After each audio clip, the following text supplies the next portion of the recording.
Welcome to Film at 50, a podcast that celebrates semi-centennials in the world of cinema. I'm your host, Brian Rowe, and I'm very excited to welcome Meagan Navarro from the Bloody Disgusting website and podcast to talk about See No Evil, starring Mia Farrow, released 50 years ago in September of 1971. How are we doing, Meagan? Hi, thank you so much for having me. How are you? Doing well. Thanks so much for being here. I have been a big fan of yours over at Bloody Disgusting, and it's kind of crazy. In 1971, there were a few horror films that didn't necessarily come out in October. They came out in like August, September. See No Evil is one of them, and I was really hoping that you would come on today to talk about this one. Had you heard of See No Evil before? I have, yes. Okay, cool. So when did you first hear about this movie? I did not know of its existence until a few weeks ago. Um, it's probably been a while.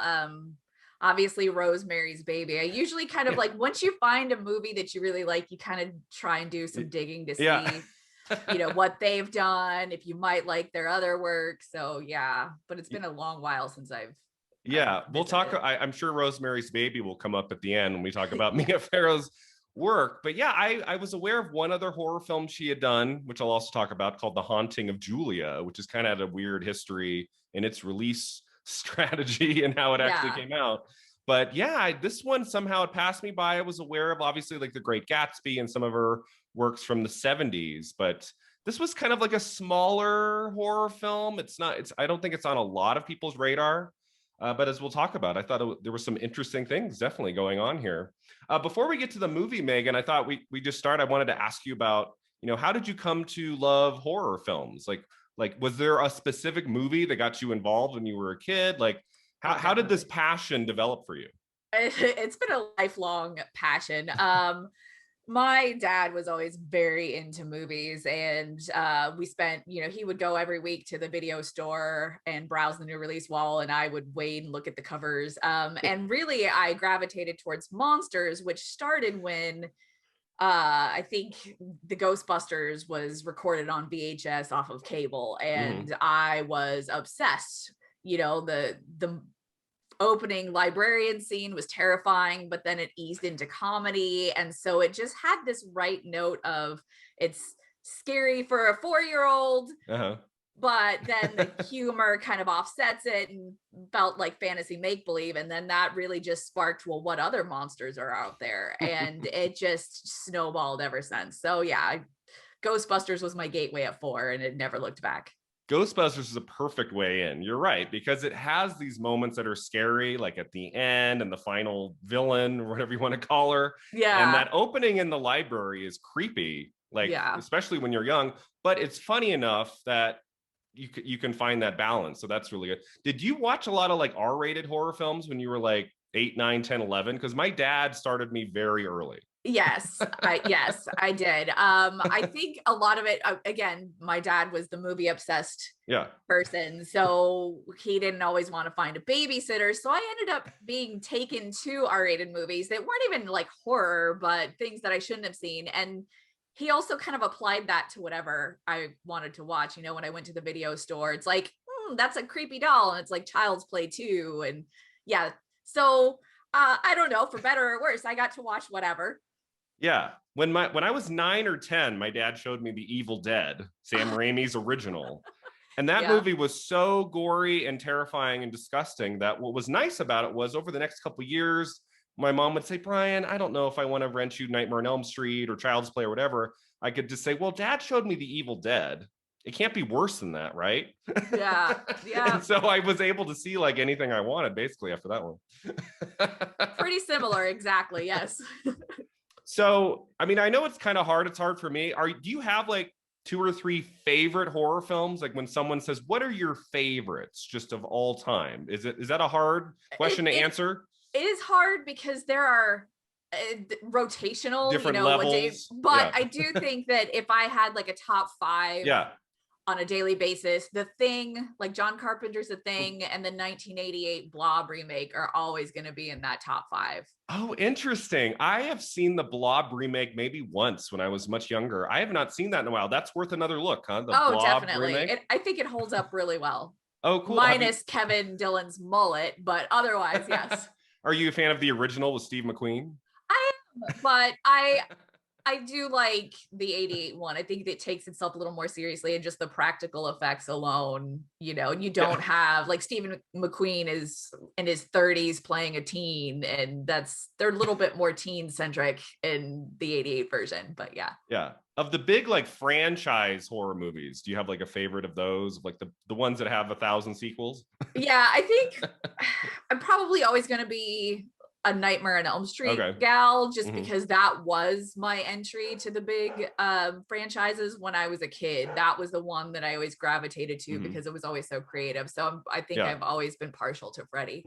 Yeah, the villain had a little bit more personality than Jason and Michael. And kid me loved personality, so. Yeah, Wes Craven was one of my heroes. I interned for his company for a semester in college, and I got to meet him twice. Amazing. He really reinvented the genre, 3 times? Like with Last House per decade? Yeah. Last House on the Left in 72, which I get to talk about next year. I'm very excited about that. And then Nightmare on Elm Street in 84 and Scream in 96. So every 12 years. Pretty much, yeah. He would reinvent the horror franchise, which is always so much fun to think about. And what do you think of the state of horror films today? Like in 2021, like horror films that have come out in the last few months. Like, what do you feel about horror films now? I mean, I think that we are spoiled right now if you're a horror fan, because you have everything. I mean, I think horror is more widely accepted today than it's ever been before. You have indie filmmakers coming in left and right because it's a little bit easier to make films these days. And then you're also spoiled if you are a huge franchise fan. I mean, Halloween's huge right now. Candyman is the most anticipated, and that's about to come out next month. So yeah, I think that it's booming. When is Candyman coming out? This is airing in like later in August. It is in August. So maybe it's out. Yeah. Halloween Kills is in October. That was pretty crazy for me. When Laurie Strode died in Halloween Resurrection, I thought, wow, that's how we're going to end the Jamie Lee Curtis Halloween saga. And to have her back for not just 1, but 3 movies, that's pretty crazy. Yeah, it's wild. But yeah, so I wanted to, as we get into our movie today, See No Evil, I wanted to ask you, like, what are your thoughts about horror films around this time? Like very late 60s, early 70s. I've talked a little bit on the podcast about like from 69 to 71. It's a little bit of a iffy time for horror films. There's not really a central voice at this time. Yeah, because it's right before, The Exorcist and Texas Chainsaw Massacre. So I think it's a little bit more kind of experimental and psychological. I feel like psychological horror was the big thing.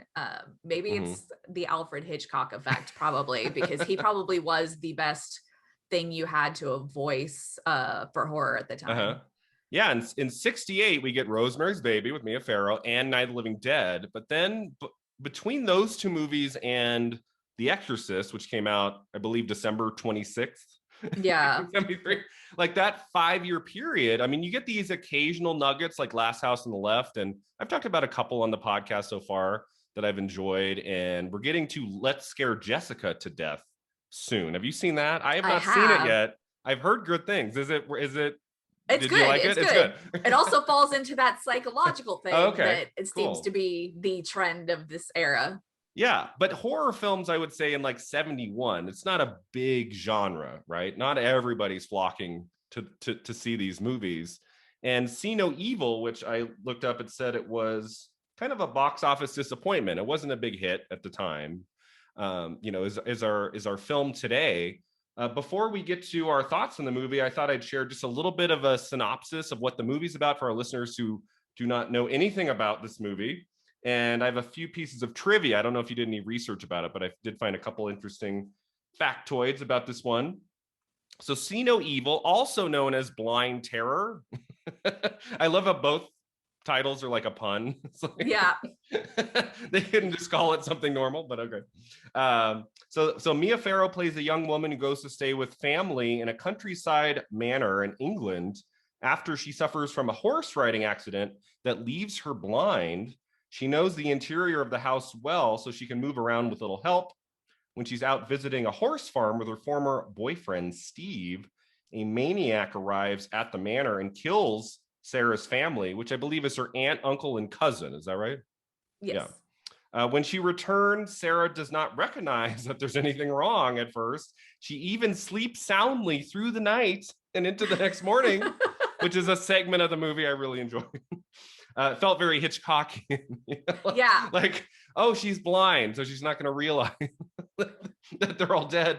But the next day, she discovers the bodies when she goes to take a bath for the second time, right? And the killer comes after her next. That's kind of like the broad kind of synopsis of what the movie's about. Do you have anything else to add there that you think the listener should know about the plot? No, I think that's a pretty good start. Yeah. So in the very beginning of my podcast, I tried to not spoil like the last 20 minutes. Yeah. But it's gotten so hard in a lot of these movies, you kind of have to talk about the ending. And it's like, and I finally decided, it's been out for 50 years. The spoiler limitation is lapsed. Yeah. And I feel like the best way to listen to my podcast anyway, I don't know if you feel the same way, is like to see the movie and then listen to what we have to say about it. I don't think it's as rich to just listen about, about a conversation where it's an older, obscure movie and you haven't seen it. I think it's more interesting to see it first. So we will definitely talk about the ending. So some background information about the movie. It was written by Brian Clemens. He wrote mostly for television, although he did write a script for another 71 horror movie called Dr. Jekyll and Sister Hyde. He also wrote The Watcher in the Woods, starring Bette Davis. Have you seen that? Yes. The title sounds familiar. I don't think I've seen that one yet. It is a very creepy one for Disney. Bette Davis, such an interesting career she had. I mean, it's like up until 1962, it's a lot of like women's pictures and some heavy romantic dramas, and then she later in the career becomes like a horror movie icon, which I think is so interesting. Maybe whatever happened to Baby Jane was that turning point. Yeah, because I don't know how, like, All About Eve was super successful in 1950, but like mid 50s, early 60s, I don't think she had really a hit, right? And then whatever happened to Baby Jane really turned it all around. And the movie was See No Evil was directed by Richard Fleischer. He is most famous for directing. He has a lot of big movies credits on his filmography. I was surprised because this movie is pretty small. I thought, oh, this is maybe like a younger director or something from Britain. No. This guy directed Fantastic Voyage, Dr. Dolittle, Tora, Soylent Green. He would direct 2 Schwarzenegger movies in the 80s, Conan the Destroyer and Red Sonja.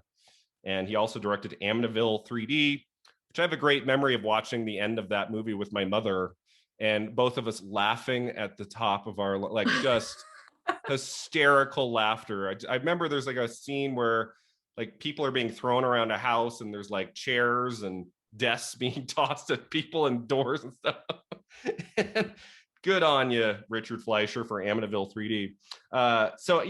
Were you aware of either of these figures before? I mean, Fleischer's a pretty big name, right, for a director? Yeah.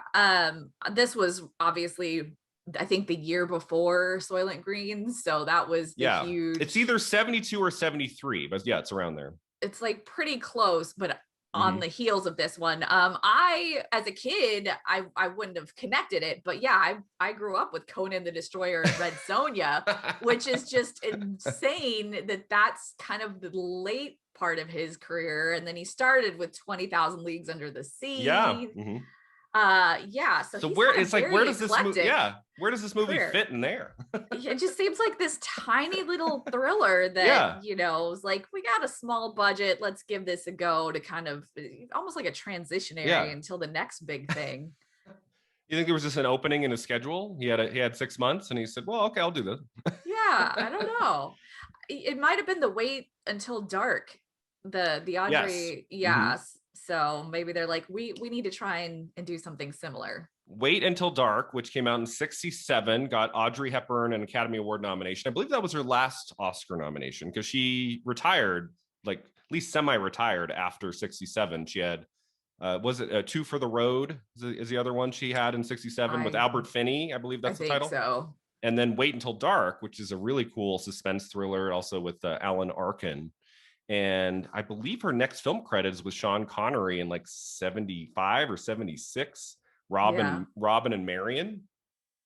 So yeah, and that was a very popular film. I think a lot of people really enjoyed that. So this, yeah, you're right. This is coming 4 years after Wait Until Dark, which is another movie, a thriller about a blind woman. So there, yeah, I mean, I've seen that movie 2 or 3 times in the past. It's been a while, but watching See No Evil, I was definitely thinking about Wait Until Dark because there are similarities, right?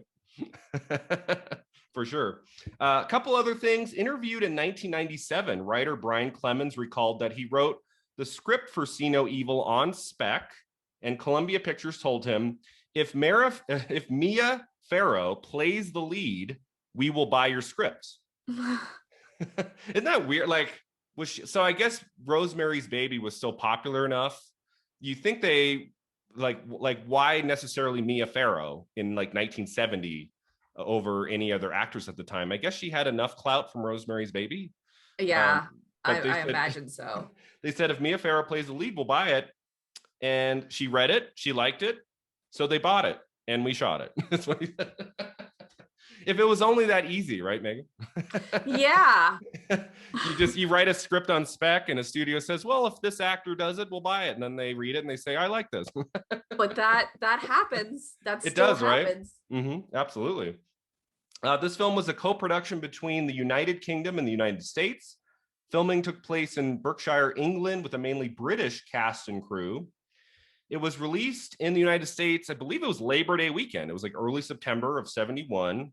It was considered a box office disappointment. And I couldn't find any numbers, couldn't find like how much it cost and how much it made, but I'm assuming it didn't earn back its money. Reviews were generally mixed. I mean, I read a couple of reviews at the time. You know, they're not like harsh on it, but they're like, yeah, it's okay. Yeah. And right now the film holds a 56% on Rotten Tomatoes. So it's almost to a fresh. I always feel bad for those movies, especially the ones that have like lots and lots of ratings and reviews, and they're like 59. Right. You're like, oh, so close. Let's see. See No Evil made its US TV premiere on NBC Monday Night at the Movies in January 1974. The film was nominated for an Edgar Allan Poe Award. No big Oscar nominations for See No Evil, Megan. It's like Mia Farrow's like, damn it. Yeah. Audrey gets a nomination for playing a blind woman in a thriller. And then See No Evil, I have not seen this. I think it's a horror film, right? 2006 with Kane. Yeah, a WW like F or E production or something. Yeah. Yeah. When you search See No Evil on IMDb, that's the title that comes up. And then I think there's a sequel. And then there's See No Evil, Hear No Evil with Gene Wilder and Richard Pryor.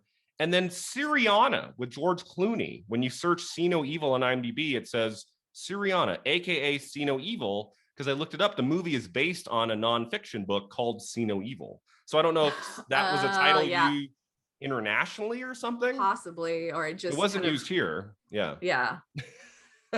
So not to be confused, you actually have to, on IMDb, click search more titles, and then you see No Evil. Or type the year in after. Or type the year in. 1971. Yeah, exactly. So it's not the top one that comes up. Have you seen the 2006 film See No Evil? I remember that poster.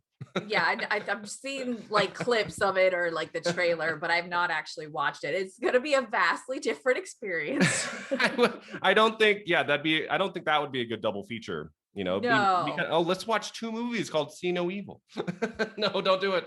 I have not seen it, so maybe it's fine. I don't know, but I would say this one is better if I had to guess. It's definitely going to be more on the suspense and less on the carnage. Exactly. All right, Megan. So what are our thoughts on See No Evil? What did you think of this movie overall? I think I'm kind of with the consensus. It's enjoyable, but it's mixed. It's mixed. Yeah.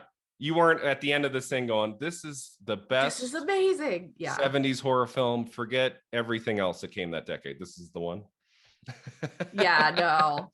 Yeah. It's so fun. It's fun. Exactly. I had the same reaction. I love kind of quiet horror films with lots of suspense in a house. Like those are kind of my jam, and not knowing what this was.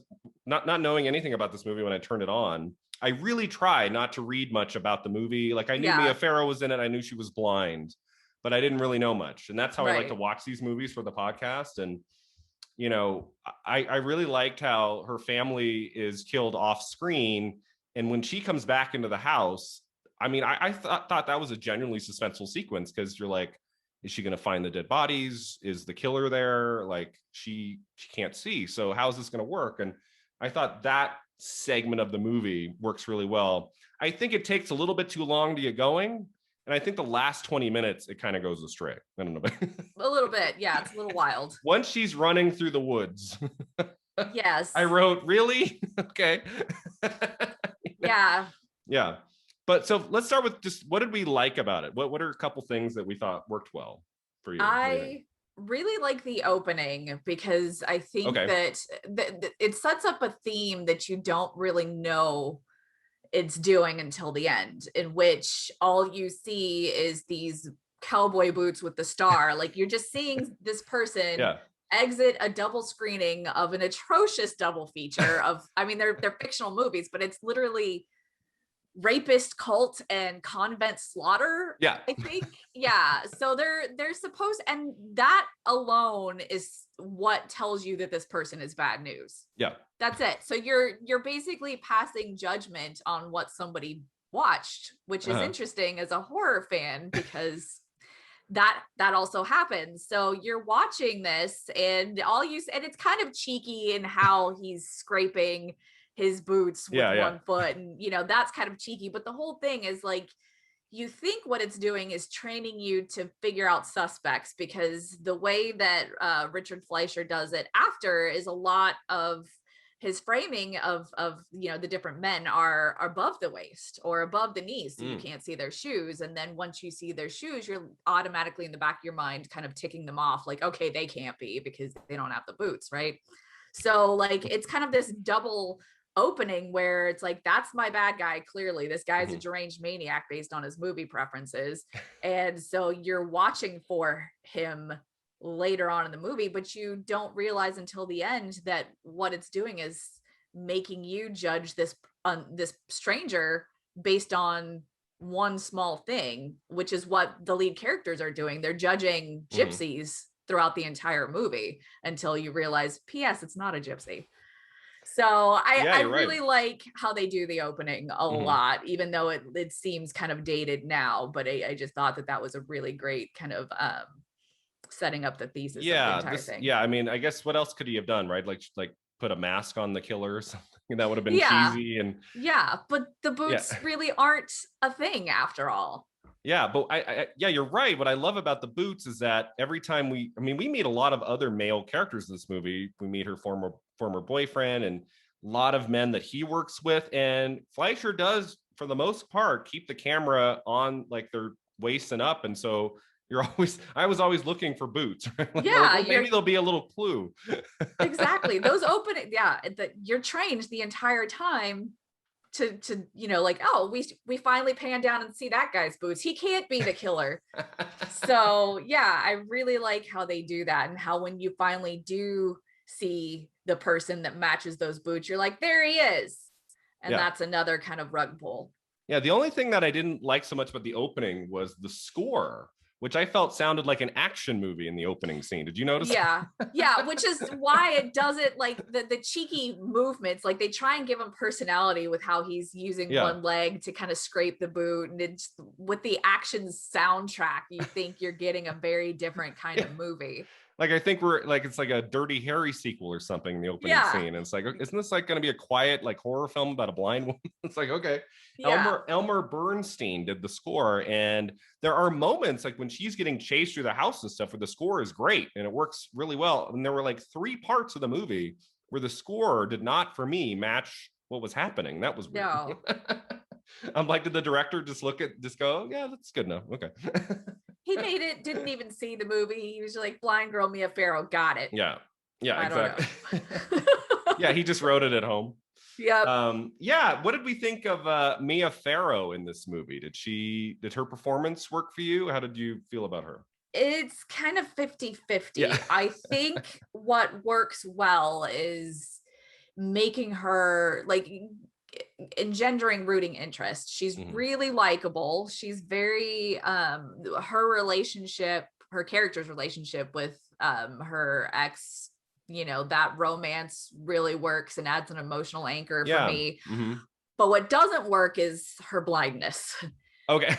That takes me out of it a lot often. Is, I realize that they're trying to tell you, well, she's familiar with this house and that's why she's back there, but she is the most coordinated recent blind person I have ever seen depicted. That's why, usually you say, like, you hear depiction matters, and that's, or representation matters, and that's why, is because she's the most I think there's one moment where she's literally looks like she's looking straight at somebody, and you're blind. I'm not. A lot of this, as she's like you said earlier, she's wandering through the woods. She is so coordinated through running through muddy woods with trees. Never runs into a tree once. Never, like, she thinks she stumbles one time out of the entire movie. So for me, I had a hard time buying that she was a recent blind woman struggling with this new disability. I think it works best when she's in the house, because we're aware that, okay, she was blinded in an accident and she knows this house. So that, like, when she's pouring the drink, even though that was like, okay, I was like, okay, I can go with it. But once she's outside the house and running through the woods, that's where I was questioning. It's like, this is, how am I supposed to buy into this? But I've always really admired her as an actress. I think she's a really talented performer, and there's something about her that I'm always like interested in her characters, and I gravitate towards what she's doing. And I did not take my eyes off her in this. I thought she was gave a pretty strong performance. I mean, the whole movie is basically her, right? I mean, there's some other characters that come in and out, but if this was a lesser actor, I think this movie could really suffer. Oh, yes. Yes. Yeah. So let's see. Anything else we liked? I liked the use of the camera in the movie, especially in the house. Fleischer uses some handheld, which is not something we're seeing in every movie around 70, 71. It's got a little bit like of an indie vibe at times with the way he uses the camera and builds the suspense. And as I said, that sequence where she comes home and the family's dead, and she's walking around the house. There's that great segment where there's broken glass on the floor. Yes, it's really well done. Yeah. The only thing I was like, okay, this is the one thing Hitchcock would have done. He would have actually put one of the bodies on the floor, and he would have had a whole scene where they're like preparing like a little food or some tea or something. And you see the head just like with the eyes like looking up at the ceiling, and her foot would just barely be missing it for like a minute. That was the one. We kind of get it a little bit, like she goes to the bedroom and then we see like the cousin on the other bed dead, and she's almost about to get in the tub. Yes. And then the boyfriend's like, hey. Yeah. Like, that was good. But I felt like there was a missed opportunity for like a moment where someone's like on the ground and she's like about like moving around it in a way all she has to do is nick the head and she would know. But that was a fun sequence. Fleischer really like milks that, like her going to bed, like getting up in the morning, she leaves again and she's like, oh, we'll let them sleep. Yeah, at 7 p.m. Like, but that's the segment of the movie I like the best, was like that middle part. Like, I just thought it was a lot of fun. Same. What else about the directing, Fleischer's directing, or the pacing of the movie? Anything that you noted about that? Pacing wise, I think it's a little up and down. Like you said, it kind of takes a while to get going. I think he really took his time to set up the dynamic between, the main character and her love interest, and that adds a lot to it. But I feel like, he spent so much time setting up this suspense sequence in the house of her skirting around her dead loved ones, which, is good for a thriller and suspense component. But when you set up this, it almost seems like this whole gypsy, like there's a class theme happening between the rich and the poor and the working class, and, the friction between this trailer gypsy camp. And that comes into play, but I feel like it's not really, it's kind of underdeveloped. Yeah, that's a good point. This house she's staying in with family is not small. No, It's like they drive up and it's like, whoa, it's like this extravagant mansion in, rural countryside, and yeah. it's decked out. Like, I'm glad that they established she knows the house, because I was thinking, watching this, even if I had become recently blind, would I know? I feel like I would still stumble. Oh There's yeah. one space where she's going through there's three ornate arch doors in a row, and she picks the right one, Yeah. just without any struggle to Yeah. get to the kitchen where there's broken glass or whatever. Yeah. I'm just, the house is a character in itself, in a way. And it's not like she was staying at the house when she had the accident and then she was living there for many You're months right. later. It's like she's been elsewhere and then she comes to visit a house that she knows from the past. She's been in the hospital for some time, Yeah. it sounds like. Yeah. So you have to suspend your disbelief there. A lot. Yeah. Yeah. But yeah, once I did like that. I like horror films that kind of take its time a little bit, setting up the character. I kind of tune out a little bit when I'm watching a horror film and we get maybe one scene of character development, and then it's like an hour plus of carnage. And I'm like, that's been my struggle sometimes with like the Friday the 13th franchise, when you really just don't care about anybody and it's just about who's going to die next. I mean, that can be kind of fun on a Friday night with friends, but it doesn't necessarily really stick with you. It doesn't leave you with much. I like when, this is definitely a case of a character that's developed and we spend time with her outside of the house. She's an innocent. We don't want her to be and hurt. you invest in her romance. Yeah. So they do that really well, but I some things suffer as a result. So it's not this perfect balance. It's like we do some things really well and we kind of ignore some other things. So, but it's not a long movie. I mean, what is it all in, like 85 minutes? Yeah, it's like an hour and a half tops. Which, as I get older, I don't know about you, I like movies that are 90 minutes. Oh yes, for sure. unless it's like something really great, and I'm like, go another hour. Sometimes, like a movie like this, I think this would have been deadly at 2 hours, right? I think they had a concept that they stretched to its max as is. It could have. I mean, this movie might have worked even better as like an hour. Like it might have been, because I thought once she's outside the house and she's running through the woods, I thought the movie, it still was okay, but I liked the tension inside the walls. Exactly. She's just like running, and then 5 minutes later she shows up at this like campsite, and they know what's happening, and like know of her that pendant or whatever that has the name, and it's all kind of weird. That's the thing. What I'm saying is like they've introduced gypsies into it. The rich people look down on these gypsies. They're lesser. They live in a trailer camp, and that's an interesting setup. But the way that they handle it is just kind of haphazard. Like the idea is that everybody's blaming these gypsies when in reality, he's just a guy who likes really exploitive horror movies. And it's a working guy who's mad at the rich people, like that's right under their nose. So that's a really great idea. The way that they execute it is kind of messy.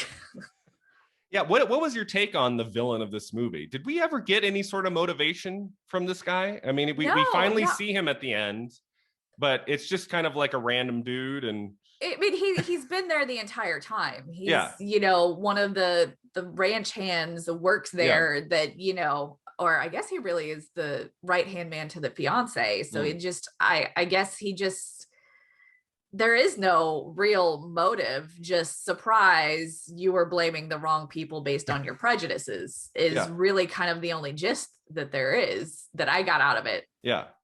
The scene of his reveal, I thought, there were two parts to it. One part worked great, and the other part didn't work so well. And the first part, when he shows up in the shot, like the camera's kind of roaming with her, and then he appears. I thought that was the biggest, like, most effective jump scare in the movie. I thought that was good.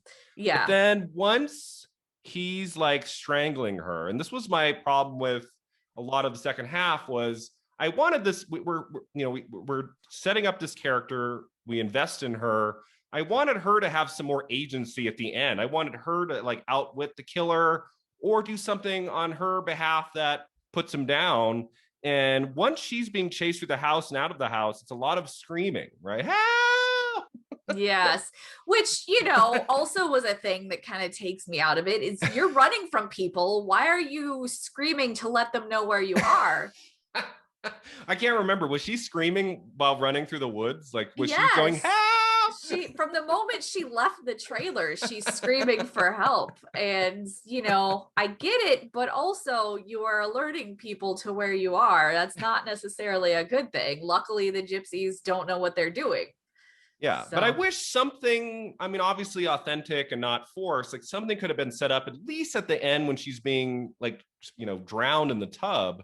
Like something she could have done herself to stop him, if not like kill him, like at least put him down. Just a moment, even if he had come back and the boyfriend had run in or something, like that would have been okay. But she's basically like, I'm gone, and then the Steve shows up and he's the one who who helps. And I don't know, I was just like, oh really, we're not gonna have, like, it's been a few years, I'm trying to remember, at the end of Wait Until Dark with Audrey Hepburn, does she defeat the villain? I can't remember, it's been a while. She has way more agency.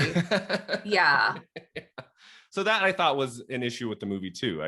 I feel like we could have had at least a little bit more there and less of her screaming hell. Yeah, I'm not sure if, it's kind of hard to say what they were going for, because we would like her to finally have some agency. I think it would have been more fitting for her arc. She's struggling with this new disability.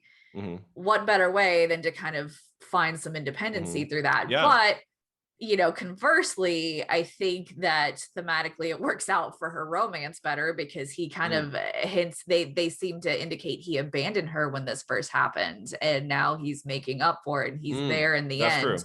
So from a romantic standpoint, I think it makes more sense. It's less satisfying though. Yeah, she does get out of that room that she's locked in, right? She like figures a way out of there. So there's that part. Like she could have start screaming as she's she could have just sat there in the middle of the room like, help someone. Yeah. So she frees herself to writhe in the mud, but yeah. And I didn't quite, I'm like, how did the boyfriend find, like he's just like driving around looking for her, and then she's just wandering.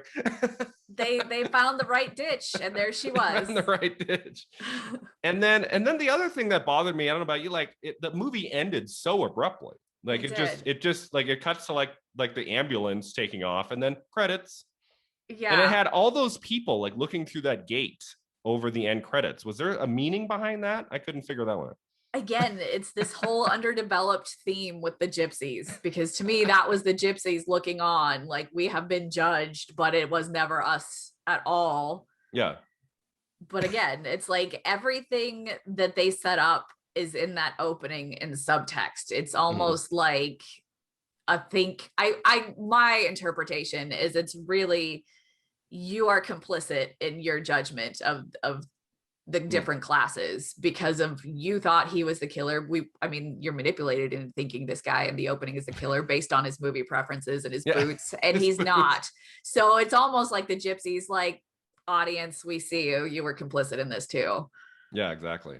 So yeah, the ending, it felt like, at 85 minutes or whatever this is, I was like, I feel like there could have been one more scene of some kind that wrapped everything up, or I didn't need to have the killer like rise up. We didn't need that. I don't think we're really seeing that very much in like 71. I think that's a later thing. But I felt like it ends, and I'm like, oh, I felt like there was one more beat the movie needed at the end there. It was just so abrupt. It was just something. Again, there were things I liked about this, that middle section, the suspense. I like that she's blinded in a horse riding accident, and a chunk of the movie is about her still loving horses, riding horses, going like she's not afraid. And that's, I liked elements of her character there. And as you say, I think that element of some of these things we learn about her in the first half of the movie, I wanted more agency in the second half and have her at least put up more of a fight. Yeah, she's carrying the movie, so she should be the one that gets a better ending. Not Steve. So anything else about the movie we haven't talked about? Any scenes or performances you wanted to take note of that we have not touched on? Not really. I mean, like you said, she's the character. You've got Steve is the closest thing we have to like a second lead or really a Yeah. supporting character. You don't really get to know the family at Family. all. Yeah, they're just dead they're bodies at one point. they really are. They show up and they're like, "Hey, we're here," and then they're killed off screen. And Yeah, we could have had a little bit more with like the cousin. They're sharing a room, right? I felt like we didn't really get to know their dynamic very well. Like she's just, I mean, they have like one scene I think where they talk, and then she's dead. And it's really just to kind of help flesh out Mia Farrow's character, because it's literally, how do you feel about your disability? Okay, bedtime. Like bedtime. That was kind of the conversation. So they're non-entities. I think just about everybody in this movie outside of Steve and, you know, the lead is kind of a non-entity. So yeah, there's not really any standout performances outside of Mia. This is her vehicle. I mean, do we know why? So she goes home, thinks that the family's out, right? Even though they're dead. Or thinks they're asleep. Or they went to bed at 6 p.m. after the Denny's, you know, senior citizen special. I don't know. Well, I thought in the morning, doesn't she say, "Oh, they're still asleep. Let's let them sleep. They had a late night or something." Doesn't she say that in the morning? Was that the morning? Because it seemed like it was the evening. It seemed like she had been out all day with the horses, came back or something. Yeah, she was out riding, came back, was going to go take a bedtime bath. Then, you know, he came to bring her horses. And yeah, so but there's a long sequence where she's in the house before she leaves again with Steve. And I'm like, why is the killer not attacking? Why is he's just like chilling? I think I got the impression that he came in, killed, and left. Okay, so when she came back for the first time after the family had died, we're supposed to think that he is not in the house then. Yeah, I mean, there's no indication that she's slinking around, which would have actually added to the suspense if she had to sneak around and, you know, but it seemed like he came and went while she was, you know, spending the day. Okay, and then he came back. Horses. Yeah, and then, you know, the evidence that got left was an incentive to come back into the fold. Yeah, because when she tries to take a bath the second time, that's where she, like, I like the way that Fleischer set that up. Like, I don't think we see her, we just hear her go, ah! Yeah. Like from behind the door. And then she's like, I love how she like runs around the house very fast for a blind person. Fast. And she's like touching like the bodies, like, oh no. Couldn't find him before in this massive sprawling house, but magically. Yeah. And then it doesn't, at one point she falls into the basement. Or something. I'm like, what's happening here? Get to a phone. Yes. And then through the woods she goes. Why do you think Mia Farrow was attracted to this? Was it to play a blind person? Do you think that was the main part that attracted her to this role? Possibly. I mean, I'm not sure. I the only thing I can come back to is, you know, this was a very acclaimed performance for Audrey Hepburn when she did it. Right. And you know, there's who's to say what else they lured her with. You know, this is a complete on your shoulder starring role. Maybe the location was convenient for her at the time. You know, let me go play with horses all day and you know, the countryside. Who knows? But my guess is, like, you know, it's hot on the heels of Wait Until Dark and and Rosemary's Baby. Yeah, so we can try that. That will probably capture the same audience, even though it didn't. But you know, the intent probably was that. Yeah, I mean, I could see as like a younger actor, like, I mean, you're right. She carries the whole thing. Like the movie is on your shoulders, and to play a blind person would, I think, be very challenging and to pull that off. And so I bet there was some of that. And maybe they just floated a big, huge check in front of her face. I mean, but they could have. The budget to me seems like it's way smaller. Yeah. So I don't know. Again, I don't know how much in demand Mia Farrow was around 70, 71. I mean, I'm trying to think, was she in anything else before 70 that was bigger than Rosemary's Baby? I think she was acting.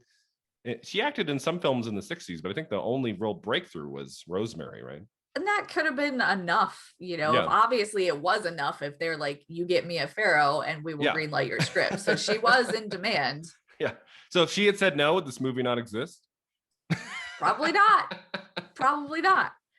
They could have gotten someone else. There were other actresses at the time. Come on. All right. So my final question about See No Evil, Megan, is I asked this of each guest. if they were to take this same story and make it in 2021, 50 years later, how would it be different? How would it be the same? Like, what elements do you think would kind of stay the same?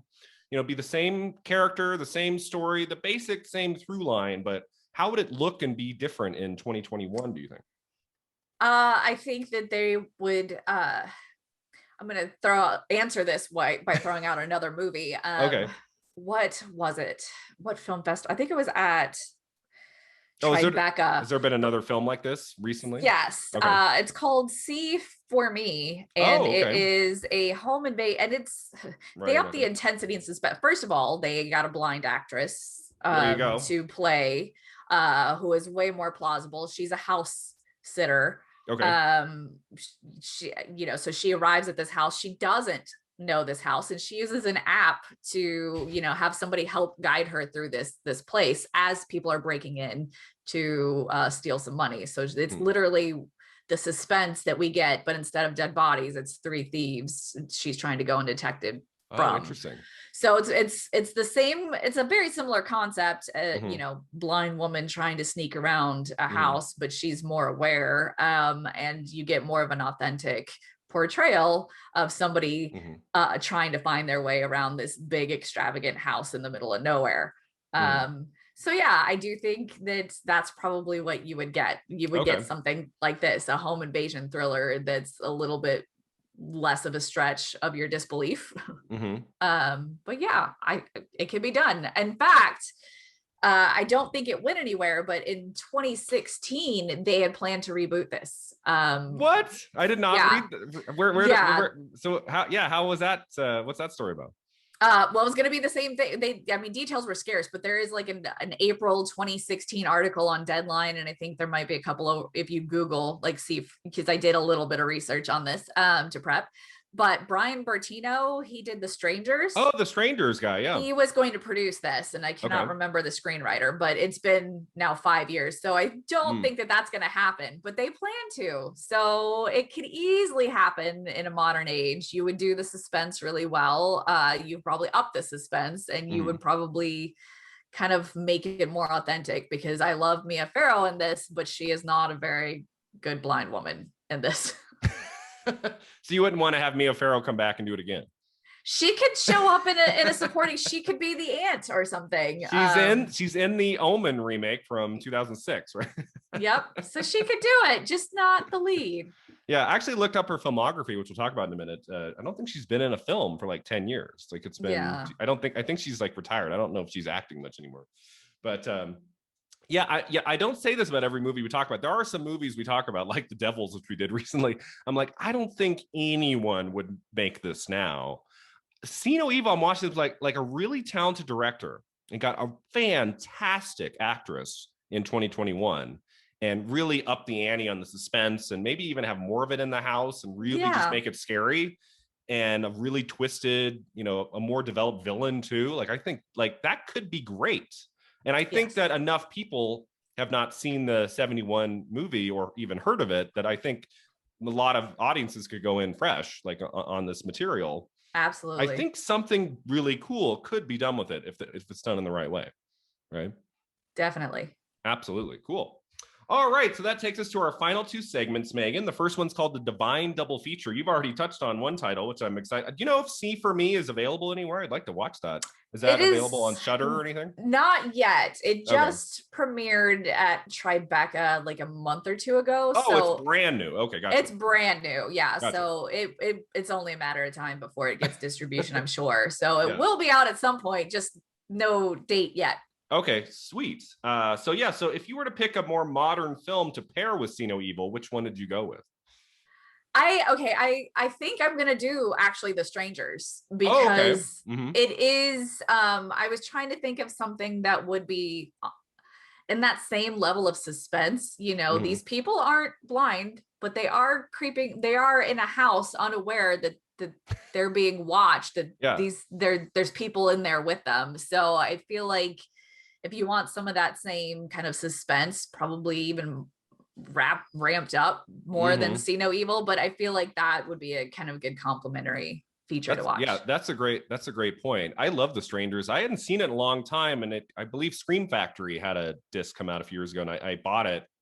I saw it at the store, and I was like, I hadn't seen it since opening weekend, and that movie holds up really well. It's really creepy, and I mean, it's very slow, but it's one of those that just it creeps up on you, man. Like towards the end, and it's got such a shocking final few minutes. And Liv Tyler, who's such a great actress, and I think is fantastic in that movie, and Scott Speedman too, and they have like an interesting dynamic as a couple, but just, I mean, it works, right? It's like you're in the middle of nowhere, house middle of nowhere. What is it? 4 a.m., 4:30 a.m. It's like in the middle of the night, yeah. And I mean, the thought of getting a knock at the door at 4 a.m. is scary enough. Yes. Like, I don't think a lot of us would answer the door. No. But it's just like that girl like whispering, right? Like, hi. Yeah, is she home? Yeah, no. The whole entire thing is unnerving. Yeah, but I thought Brian Bertino did a great job with that. Has he directed another film? I feel like did he direct one more? He's directed a few. Has it been a few? Yeah, more recently, he did last year's The Dark and the Wicked. Okay. Which is on Shudder, and that one is really cool. creepy. Yeah, I have to see more of his work, because there was a time there I was like really looking forward to a sophomore effort, and then a few years went by, and I was like, what's he doing? He's so talented. So you have to check out his new films. So my film was very similar. I went with Hush from 2016. Oh, yeah, that's a good one. By Mike Flanagan, with Kate Siegel, I believe is the actress's name, and she plays a deaf mute in the woods writing like her latest novel when a mass killer appears at her window. I'm trying to remember. I didn't play in the theater where I am, but I saw it. It might have been on Shudder. Like one of these. It's a Netflix movie. Oh, it was Netflix. Yeah. So I saw it on Netflix, and I wasn't expecting a whole lot. I hadn't heard much about it, but especially the first half, like, wow, that movie was suspenseful. Yeah. And I've loved Flanagan's work. That might have been the first film of his I saw.